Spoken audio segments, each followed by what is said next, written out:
जय जय मातारा, हर हर महादेव। तो हम गुरु मितेश्वर नंद कौर आप सभी का स्वागत करता हूँ हमारे यूट्यूब चैनल पर। आज का जो टॉपिक है वो ये है, हम कौन से देवी देवताओं से कौन सा कार्य करा सकते हैं, या हम किस देवी देवताओं से किस तरीके से कार्य करा सकते हैं, कैसे उतारे करा सकते हैं, कौन सा देवता उतारे करेगा, कौन सा देवता वशीकरण करता है, कौन सा देवता मारण करता है, या कौन सा देवता उच्चाटन करता है ना। हम गद्दी तो लगाते हैं लेकिन हमको खुद ही नहीं पता हमारे घर के सेवादार क्या कार्य करेंगे, हमारे पितृ क्या कार्य करेंगे। ठीक है, यहाँ हम कहते हैं कोई सामने संकट बैठा, उसमें कौन सी शक्ति लगाएंगे, किसको जोड़े में चलाएंगे। आज इसी बारे में हम कहते हैं अपनी विचारधारा प्रकट करेंगे। तो मेरे चैनल को लाइक और सब्सक्राइब जरूर कीजिएगा। आपका कोई भी क्वेश्चन है जिसके बारे में आपको नहीं है ज्ञात, उसके लिए आप कहते हैं कुछ पूछना चाहते हैं, है ना, आपके कुछ डाउट है, तो आप हमसे कमेंट में मैसेज लिख के भेज दीजिएगा। हम उसके बारे में वीडियो बना देंगे या आपको बता देंगे। ठीक है, तो देखिए सबसे पहली बात यह है, अगर मान लीजिए आपके पास ऊपर प्रेत आपके सामने कहते हैं, आप दरबार लगा रहे हैं, गद्दी लगा रहे हैं, चौकी लगा रहे हैं, है ना, तो उसके लिए आपके सामने प्रेत बैठा हुआ है, या किसी के ऊपर कहते हैं बड़े से कहते हैं मसान बैठा हुआ है। अब मसान है या प्रेत है या किसी ने कुछ किया हुआ है, उसके लिए कौन सी शक्ति लगेगी। देखिए उसके लिए लगेगी शमशान काली, मरकट काल का। सबसे पहली बात तो ये, जो उच्च कोटि की जो देवी देवता हैं वो संकट के लिए सबसे आगे चलते हैं। जैसे मान लीजिए आप कहते हैं इनका, मान लीजिए कोई संकट है, कोई मसान है, उसको आप पितर से नहीं हटा सकते। ठीक है, पितर की सवारी आती है, पितर काम करते हैं, परंतु अगर आप कहते हैं उच्च कोटि के देवी देवता, जैसे हनुमान जी की शक्ति हो गई, हनुमान जी के दूत हो गए, या मरघट कालिका हो गई, ठीक है, इनकी अगर आप कहते हैं सहारा लेते हैं तो वो प्रेत बहुत आसानी से आपसे हटा सकते हैं। समझ गए। तो आपको क्या करता है, अगर मान लीजिए आपको सामने कहता है प्रेत बैठा है और आपको पता है कि ये प्रेत है, तो इसको उतारने के लिए आपको कहता है मरघट कालिका की कहते हैं दुहाई, या मरघट कालिका का मंत्र, या मरघट कालिका के कहता है उतारे से ही आपको उस प्रेत को उतारना पड़ेगा, या खींच लगानी पड़ेगी। खींच लगाने का मतलब यह है उसका जो संकट है वो अपनी ओर खींच लेना। कभी कभी आपने देखा होगा आज के टाइम में कहते हैं, मैं बताता हूँ, बहुत से भगत क्या करते हैं, नींबू पे उतारा कर लेते हैं या लौंग पे उतारा करते हैं, या कभी कभी हाथ से हाथ मिला के उसको अपनी ओर खींचते हैं, है ना। तो अपनी ओर खींचने का मतलब ये नहीं है कि कहते हैं उसको कहते हैं उसको खींचना, उसके अंदर जो प्रेत है उसको आपने अपनी ओर खींच लिया, यानी कि आपके ऊपर जो कहते हैं जिसकी देवी देवताओं की, या जिस भी देवी देवताओं से आप सवारी आ रही है, या जिस भी देवी देवता से आप उसकी कहते हैं प्रेत को उतार रहे हैं, वो उस देवता को खींचता है अपनी ओर। ठीक है, तो इसे बोलते हैं खींच लगाना। ठीक है, खींच लिया, खींचने के बाद उसको कहता है वो सवारी जब जाती है तो साथ में ही लेके उसे जाती है। जिस भी देवी देवताओं से आपने कहते हैं काम लिया है, या जिस भी देवी देवताओं से आपने वचन बंधा है, जो भी आपके कहते हैं दरबार में कार्य करती है शक्ति, वो खींच लगाएगी। ठीक है, अब वो खींच लगाएगी, देखो मंत्रों के थ्रू, ये तो हो गया मंत्रों के थ्रू खींच लगाना। अब आ जाती है उतारा करना। अगर मान लीजिए सामने कहते हैं प्रेत बैठा हुआ है, भूत प्रेत है, ठीक है, और आपको पता है भूत प्रेत है, तो इसके लिए भी कहते हैं मान लीजिए आप मरघट कालिका की कहते हैं उतारे निकलवा सकते हैं। आपको क्या करना है, उसके ऊपर से उतारा निकालना है। उतारा निकाल के कहते हैं इसको शमशान में ले जाना है। शमशान में ले जाने के बाद उसको कहते हैं शमशान में रखना और काली पूजा करनी है। जो भी आप विधि विधान से, जो भी कहते हैं आपके गुरु ने जो भी कहते हैं काली पूजा बता रखी है उस प्रेत को उतारने के लिए। लेकिन मैं तो सीधी बात जानता हूँ, कोई भी प्रेत जो है ना, उसको उतारने के लिए पूजा का कहता विधान है ही है। आप सोचें कि कहते हैं लौंग उतारी और उसके ऊपर से उतारने के बाद आप शमशान में रखा, या नींबू उतार के उसके ऊपर से आपने कहते खा लिया। अधिकतर लोग मैंने देखा फेसबुक पे, यूट्यूब पे, इंस्टा पे क्या करते हैं, वो प्रेत बैठा हो उसके ऊपर से कहते हैं नींबू उतारा, नींबू उतारने के बाद खा लिया और वो ठीक हो गया। अरे मूर्खो, वो तो ठीक हो चुका है। ठीक है, आपने उसका प्रेत उतार के स्वयं धारण कर लिया अपने शरीर के अंदर। अब तुम बचो, तुम अपने ऊपर से कैसे बचोगे। सबसे बड़ी गलती करते हैं जो आज के टाइम में नई नई गद्दियाँ लग रही है ना, मैंने अधिकतर देखा है उनको।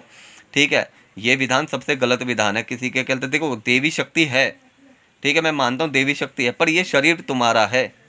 ठीक है, वो देवी आई है, उसकी ऊर्जा शक्ति आई है, उसने क्या किया, उसको कहते हैं नींबू उतारा, नींबू उतारने के बाद या लौंग उतारने के बाद स्वयं से कहते हैं उसको उतारा करके अब खा लिया। वो जो उतारा के थ्रू जो तुमने खाया है नींबू या लौंग या कपूर, उसके माध्यम से वो जो प्रेत है तुम्हारे शरीर के अंदर एंट्री कर चुकी है। वो तो ठीक होके चला जाएगा, वो कभी लौट के नहीं आने का तुम्हारे दरबार में। ठीक है, उसको जब कभी कभी लाइफ में दिक्कत होगी ना, जब आएगा, जिस चीज़ के लिए वो तुम्हारे पास आया था ना, प्रेत बाधा से, प्रेत बाधा तो खत्म, लेकिन तुम्हारे अंदर वो प्रेत बाधा घुस गई। मूर्खो, अब तुम अपने अंदर से प्रेत बाधा को निकालो, कैसे निकालोगे। सबसे बड़ी गलती करते हो। भगत लोग जो सही भगत होंगे ना, जो तंत्र मार्ग के अंदर होंगे, हमारे संप्रदाय के अंदर ऐसा नहीं है। हमारे संप्रदाय के अंदर है प्रॉपरली तरीके से उस प्रेत को जैसे कहते हैं किसी के ऊपर प्रेत है, उसको उतारा, उतारने के बाद उसको किसी भी देवी देवताओं के कहते हैं अधीन में रख के उसको कहते हैं परमानेंट, उसको वहीं शमशान में बांधते। शमशान में बांधने के बाद काली पूजा करते हैं हम। काली पूजा करने पर अगर वो प्रेत है और वो कहते हैं प्रेत दोबारा बार बार लौट के आ रहा है ना, जैसे उतारे से क्या होता है, वो उतारों से केवल और केवल कुछ समय के लिए रेस्ट फील मिलती है आपको। कुछ समय के लिए लिए वो प्रेत आपके शरीर को छोड़ देता है, परंतु जैसे ही उसका टाइम पीरियड ख़त्म होगा वो दोबारा आपको कहता है परेशान करने के लिए शरीर के अंदर आ जाता है ना। कभी कभी देखा होगा भूत प्रेतों को कहते हैं, आप जाते हो दरबारों में जाते हो, ठीक हो जाते हो, महीने 2 महीने बाद फिर दोबारा परेशान हो जाते हो।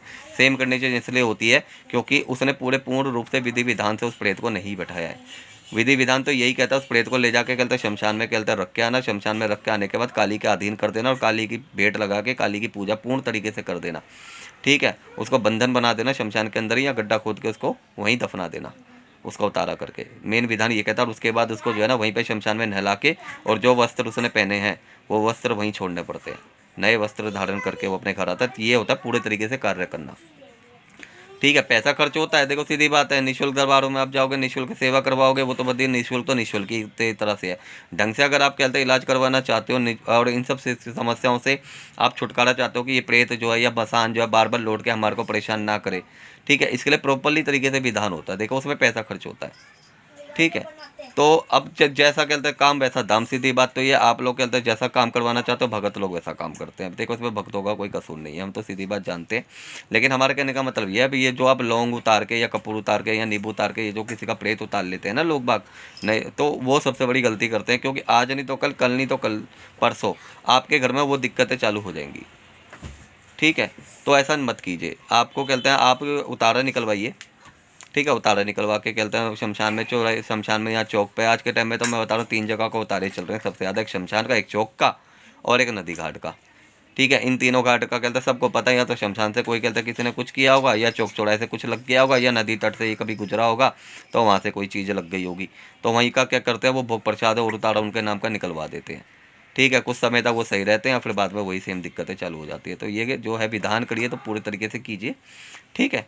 तो पूरा विधान तो यही है कि कहते प्रॉपरली तरीके से उसको निजात के लिए उसकी कहते पूर्ण तरीके से भेंट प्रसाद लगती है देवी देवताओं की, जिस भी देवी देवताओं से आप काम ले रहे हैं। ये तो हो गया प्रेत बाधा को हटाना। अब बात करते हैं वशीकरण कैसे करा जाता है ना।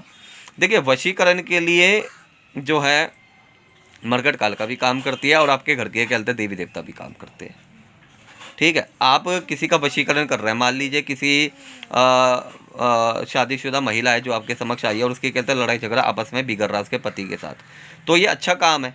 अच्छे काम में तो आपके घर के देवी देवता हो गए, चाहे माँ कालका हो गई, ठीक है, या कोई भी उच्च कोटि के देवी देवता हो गए, वो वशीकरण कर देंगे। क्योंकि देखिए किसी का संसार बस रहा है तो इसमें देवी देवता कार्य करते हैं, ठीक है। अब जैसे आ जाइए कहता है उच्चाटन में। अब मान लीजिए उच्चाटन करना है या मारन करना है, उसके अंदर बंगलामुखी काम करती है ना। बंगलामुखी माँ भगवती पिताम्बरा जो है उनको कहते हैं जैसे मान लीजिए उनको कहते हैं इसके अंदर मंत्रों से कहते हैं चलाया जाता है, कुछ क्रियाएं होती हैं, या फिर मारन क्रिया में मसान को भी चलाया जाता है। वो शमशानी सारी क्रियाएं होती हैं, वो यूट्यूब पे हम ऐसे नहीं बताएंगे किस तरीके से चलाया जाता है, हम बता रहे हैं कि कौन से देवी देवताओं से किस तरीके से कार्य लिया जाता है, ठीक है। अब जो मान लीजिए उच्चाटन है, किसी के ऊपर उच्चाटन कर दिया है, या मान लीजिए किसी के घर किसी को बीमारी दे दी है, वो बिल्कुल ओके था, 2-3 महीने में उसको कहता है ऐसा हो गया है, वो कहता है उसको डॉक्टर की दवा नहीं लग रही, या मान लीजिए उसके साथ कुछ ऐसा हो रहा है जो शूट नहीं कर रहा और उसकी तबीयत दिन प्रतिदिन बिगड़ती जा रही है, उस समय उसकी उच्चाटन या मारन क्रिया को उतारने के लिए भी बंगलामुखी का सहारा लिया जाता है। ये तो हो गया उच्चाटन। अब बात करते हैं मारन मोहन। मोहन तो देखिए, मोहन तो आप जब कहते हैं कि मान लीजिए किसी भी देवी देवताओं की आप साधना करते हैं ना, तो आपके अंदर ऑटोमेटिकली कहते हैं वो कला आ जाती है।